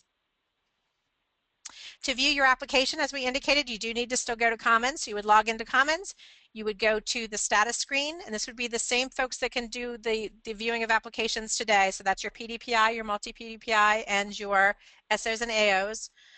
Can get in and look at status. You're going to go to recent pending e-submissions. This happens to be an SO. In this case, I put in the grants.gov tracking number that I got from that status tracking screen.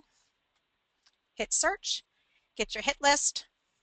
Pending verification indicates that there is an image to look at.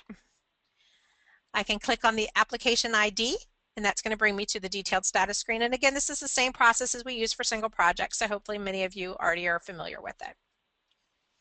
In that detailed status screen, you look at the other relevant documents section. That e-application at the top is your application image. That is what's going to go to review. If I had a cover letter on my application, that would also show there. And your appendices are going to show here. And unlike single projects, this is actually a link to appendices because you'll have lots of folders that have appendices. You can have up to 10 appendices for each component with a multi-project application.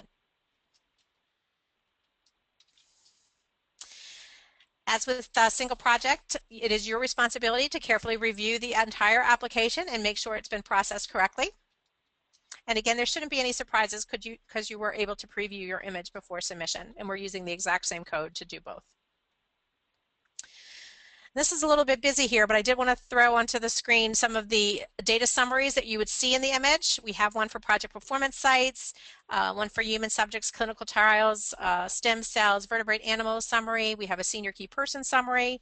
And following that senior key person summary, we would put all of those bio sketches, starting with the PDPIs and then alphabetically. And also we have multiple budget summaries, and the one showing there is a composite application budget summary. Just like with single projects, we have an application viewing window. It is 2 business days, consistent with our other applications. SOs have the ability to reject an application within that viewing window and submit a change-corrected application prior to the due date. No changes should be made after the due date. And the reject e-application link is available as it is with single projects in Commons. If no action is taken to reject the application during the 2 business day viewing window, the application automatically moves forward to NIH for further processing. Questions about tracking your submission status? Or we have a polling question, I believe, too. Okay, here's a polling question. Can you correct warnings after the due date? Yes, no, or I don't know. Here's a hint. It hasn't actually changed from the time from single project applications when working in Assist. Okay, so here we go. Here's the answers. The answer is yes, no. No. The answer is distinctly no. Although the system does allow you to correct a warning after the due date, your application will be considered late. And so we advise strongly against doing that, because unless you have a reason that fits under the late policy, your application will be rejected for that round. Absolutely. Okay. Some final thoughts. Don't be a repeat clicker. Some of the actions within Assist are going to take a little bit of time, and you want to make sure that you just let it complete the service. Some of the actions that you want to be careful with are validating and previewing. Again, it's going to take a little bit of time. Be patient, and they will come through for you. And Assist is a new system, and it's likely that we're going to have a few bumps. Hopefully they'll be small, but I'd love to say that I built you a perfect system, but we know from too many experiences that there are going to be some bumps. That's why we're in pilot. We do want your feedback. We need you to tell us about it. If you run into something and you can't figure it out and you just don't know where to turn, call the help desk. We're going to work through it together. It's not a time to panic. So looking for assistance. We talked a little bit at the very beginning about the little question marks that are throughout the system. If you click on those question marks, you'll be brought to some really nice help files that I encourage you to check out. It is going to bring you to a file that allows you to, brings it up in a new window, and you can actually jump to other areas, or it's going to bring you directly to the place where you've, for context that you wanted to be. So in this case, I was on the senior key person profile form, so it's brought me to the help for senior key person profile.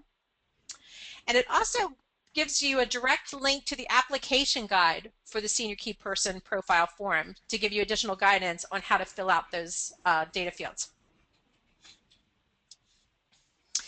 There's also a search feature in the upper right-hand corner that will allow you to search through all of the help documentation. Here's some links to resources. We have an online help, which we just talked about. We have the website for multi-project applications to talk about applying electronically that Megan's team manages. I have done an annotated form set. That's a resource there that can kind of give you some direction on how to fill out some of the fields for multi-project applications.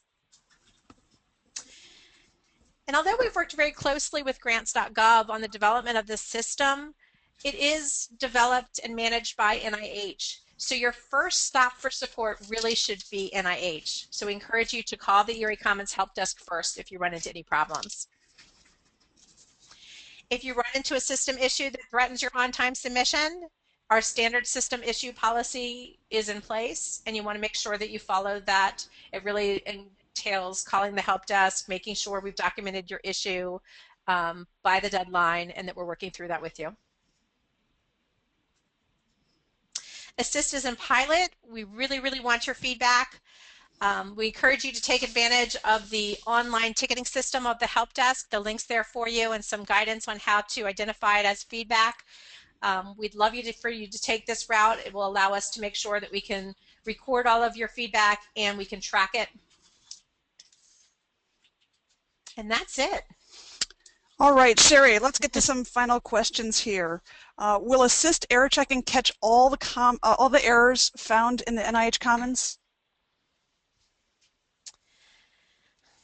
I'm only hesitating here because there is a potential that after you submit, you could still run into a problem. We actually haven't identified any in our testing. But we're not confident enough to say 100% that you won't.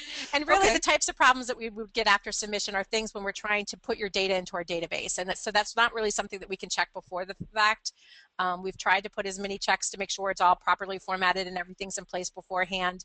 But it is going through that whole validation process again after the fact, and it is going to make sure that we can record your data for future use by NIH. So the answer is really yes. We're checking for all the errors that'll be found in the NIH Commons, but that still means that you need to go through and make sure that your application made it through successfully. Okay. One good example for that is there is an error if you have submitted a second time without marking a change corrected.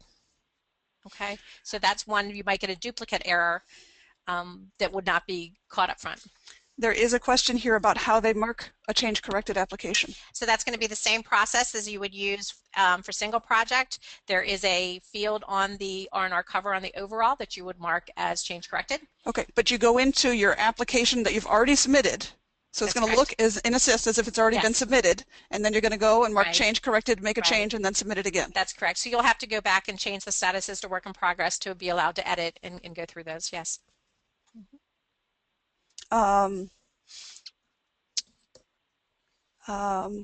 Is there a demo site for Assist? A lot of people are looking for a test space so they can play with the system. So I have been able to get some user acceptance testers into our user acceptance test environment, but I have not been able to do that yet in a way that I can open up to just anybody, because we do manually creating IDs and things like that. We are working actively on making that available. We're hoping we'll be able to leverage some of the Commons demo stuff that we have in place already, but we don't yet have a timeline on when that will be available to folks.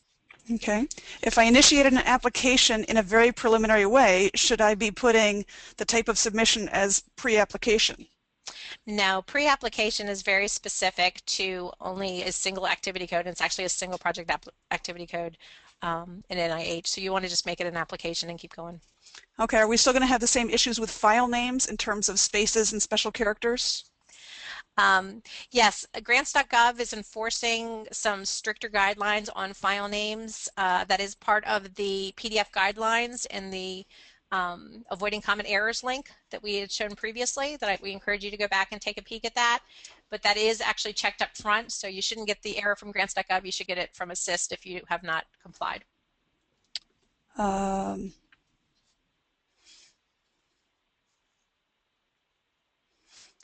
see. I think there's still a remaining confusion about locking forms versus locking components. So we really don't have the concept of locking a component. You're locking a form within a component. And so that form gets locked just because somebody is using it, and we don't want two people to be able to overwrite what they're each are doing. And so it will automatically kind of unlock when they're out of that form. When you do that save and release lock at the bottom of the form, that will release it. Right. Or it could do the timeout. And that's different than finalizing a component. Absolutely. Which is the equivalent of locking a component down for the people that you've given access to that. So finalizing would make it so that you can no longer edit that, and only certain privileges will allow you to be able to put it back into work in progress. And we'll have all that posted on the website with the privileges and what that gives you in Assist. Wonderful. Okay, so we have some more questions here that, we'll turn them into FAQs because some of them are common questions. It'll be a learning process for all of us. We will be posting this on our website, and you'll be able to find it again in 3 to 5 business days. Thank you for joining us. I know this was a lot of information. Your time is valuable. I hope this has been worth the effort. The PowerPoint slides are already up there, and the ERA Help Desk will be available for questions. A few of you have asked why we don't have a dedicated Assist Help Desk, and that's because we've been training our ERA Commons Help Desk to handle all these questions. Okay? And with that, thank you so much for attending. Take care. This concludes today's webinar.